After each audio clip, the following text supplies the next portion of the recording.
My substitute teacher accidentally started an underground fight club at our high school. It was sophomore year, and our history teacher went on maternity leave. The school hired this older substitute who clearly did not care about discipline. He would sit at his desk reading the newspaper while chaos erupted around him. At first, kids would just throw paper balls or arm wrestle during class, but one day, two guys started fighting in the corner, and instead of stopping them, the sub just muttered, "As long as nobody gets hurt." That was all it took. Within a week, word spread, history class was now fight day. At first, it was small slap boxing, wrestling matches, nothing too serious. The substitute would literally act as the referee, sipping coffee and saying, "Keep it clean." By the second week, we had brackets drawn on the whiteboard. Kids were skipping lunch just to come watch. It became so big that students from other grades tried sneaking in.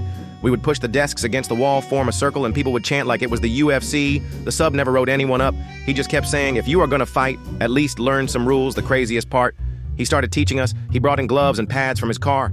One day said he used to be a Golden Gloves boxer and began giving tips on footwork and defense. Half the class was actually learning boxing fundamentals.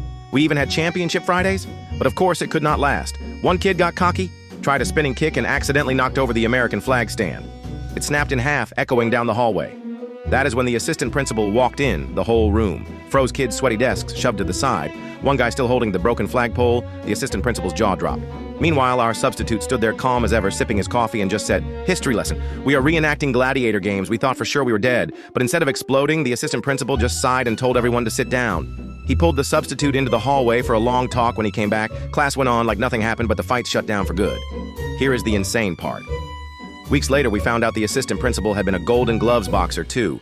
He did not report the sub. He just warned him not to get the school sued. That substitute lasted the rest of the semester, and even though the fight club ended, he would still sneak in boxing lessons under the excuse of physical education history. By the end of the year, half our class could throw a proper jab-cross combo to this day.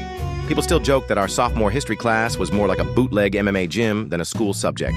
And honestly, it was the most educational class we ever had.